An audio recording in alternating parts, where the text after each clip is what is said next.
Petit disclaimer, le contenu de ce podcast est basé sur des réflexions personnelles et des recherches scientifiques.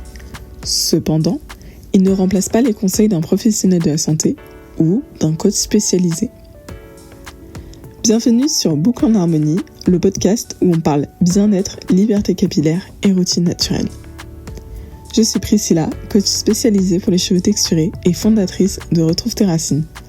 Mon objectif est simple, t'aider à retrouver équilibre et sérénité, tant dans la gestion de tes cheveux que dans ton quotidien.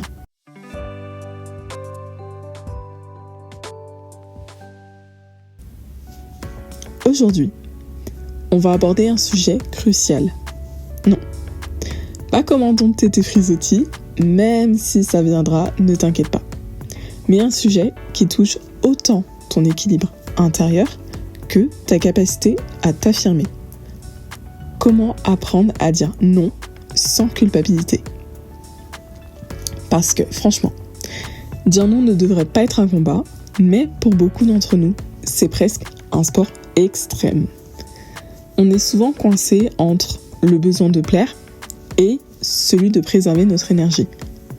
Dans cet épisode, on va explorer pourquoi c'est si difficile de dire non et surtout comment transformer cette difficulté en un acte de liberté, avec peut-être quelques clins d'œil en chemin.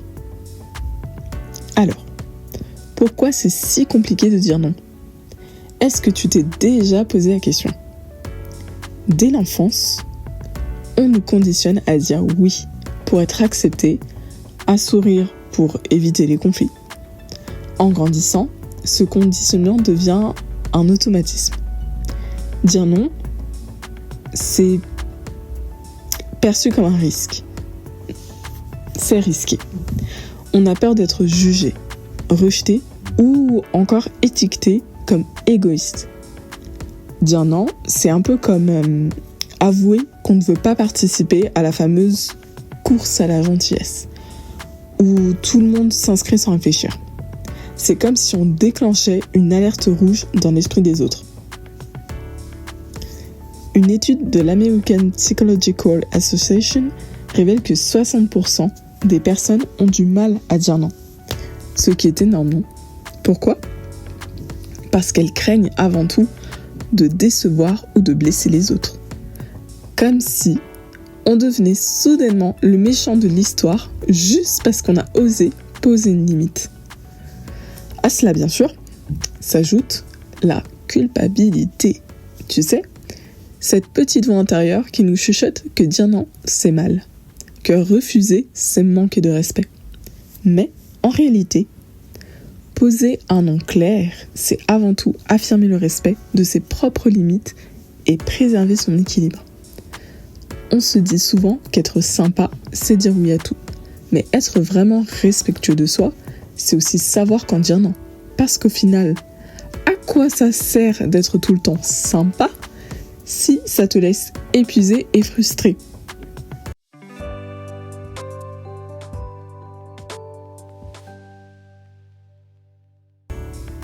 Voyons maintenant ensemble ce que cela coûte vraiment de ne pas poser ses limites.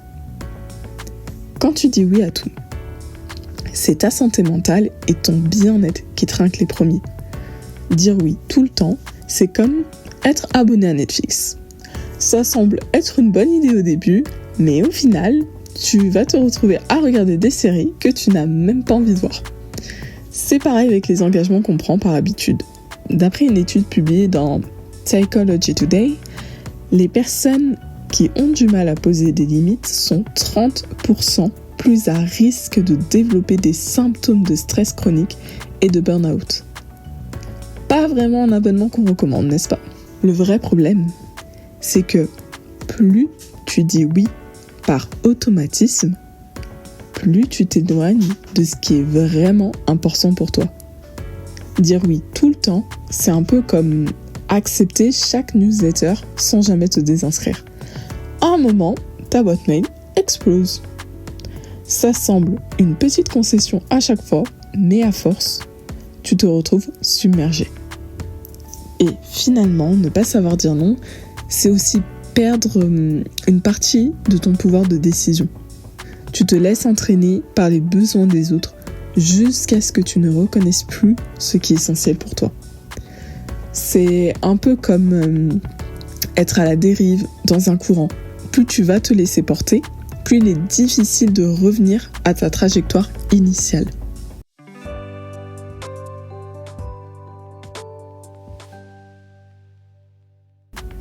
Alors, pourquoi apprendre à dire non peut vraiment changer ta vie ? Dire non, c'est avant tout te choisir toi-même. C'est prendre la décision consciente de protéger ton énergie et de rester aligné avec ce qui compte vraiment pour toi. En posant un non clair et assumé, tu mets des barrières là où il faut pour stopper ce qui te tire vers le bas et laisser plus de place à ce qui te fait grandir. En fait, dire non, ce n'est pas tant rejeter les autres que t'engager envers toi-même. C'est un peu comme passer du mode survie au mode croissance. Parce qu'au fond, qui veut rester bloqué au niveau débutant quand il peut passer au niveau expert ? Une étude de l'université de Stanford montre que les personnes qui savent dire non de manière assertive réduisent leur niveau de stress de 40%. Donc imagine l'impact que ça peut avoir sur ta santé mentale et physique. Ce n'est pas juste un petit bonus, c'est un vrai game changer. Dire non, c'est aussi affirmer que tu as des priorités, des valeurs, et que tu choisis de les respecter avant tout. C'est un acte de liberté, et cette liberté, tu la mérites entièrement. Parce qu'au final, ce n'est pas égoïste de te protéger. C'est essentiel pour que tu puisses t'épanouir vraiment. Alors, la prochaine fois que tu hésites à dire non, pense à toi comme le jardinier de ton propre espace. Tu as le droit d'élaguer ce qui t'étouffe pour laisser fleurir ce qui te nourrit.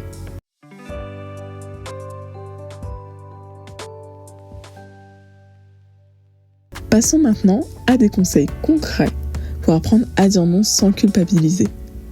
La première étape, c'est de reformuler tes refus de manière assertive et bienveillante.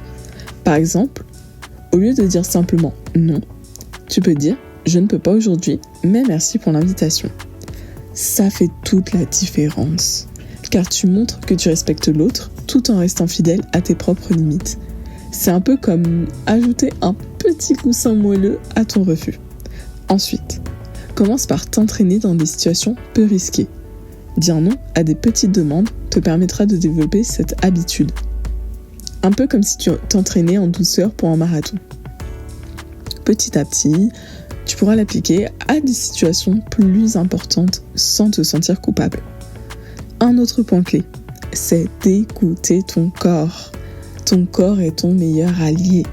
Il sait quand il est à bout et c'est souvent là qu'il faut poser des limites. Ok ? Ne vois pas ça comme un acte d'égoïsme, mais comme une manière de te protéger et de maintenir ton équilibre.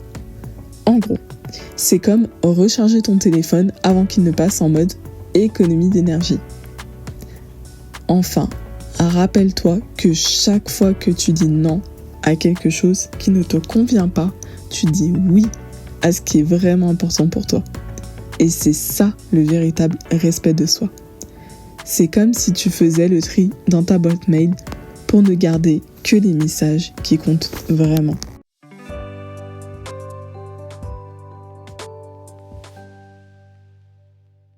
Pour résumer, dire non, ce n'est pas un rejet, c'est une manière de te respecter et de préserver ce qui compte vraiment pour toi. Ce simple mot peut transformer ta vie en t'offrant la liberté de choisir ce qui t'élève. Dire non, c'est un peu comme fermer doucement une porte pour ouvrir une fenêtre qui laisse entrer la lumière. Parce qu'en réalité, c'est en disant non à ce qui te retient que tu te donnes la chance d'accueillir ce qui te propulse en avant. Tu n'as pas besoin de te justifier pour poser tes limites. Au contraire, c'est un acte de bienveillance envers toi-même et ceux qui respectent vraiment ton espace. En posant tes limites, tu montres que tu te respectes suffisamment pour choisir ce qui est bon pour toi sans compromis. Alors la prochaine fois que tu hésites à dire non, rappelle-toi ceci. Ta force réside dans ta capacité à choisir ce qui te fait grandir et à refuser ce qui te retient en arrière. Ton non est une clé qui ouvre la porte à ce qui t'apporte vraiment du bien-être et de l'épanouissement. Et pour finir sur une note légère, dire non, c'est un peu comme choisir tes playlists préférées. Tu ne veux garder que les morceaux qui te font vibrer. Alors, pourquoi ne pas faire pareil avec les engagements dans ta vie ? Merci d'avoir écouté cet épisode de Boucle en harmonie. Si ce sujet t'a parlé, partage ton expérience, n'hésite pas. Comment gères-tu le fait de dire non ? Viens en discuter avec nous sur Instagram ou YouTube. C'est en partageant qu'on avance ensemble. Dans le prochain épisode, on explorera comment se reconnecter à soi-même et retrouver une harmonie intérieure grâce à des pratiques simples au quotidien. En attendant, prends soin de toi et souviens-toi, tu mérites de choisir ce qui est bon pour toi. PS, entre nous, si tu veux aller plus loin, j'ai glissé toutes les sources et références en description. C'est notre petit secret pour approfondir le sujet.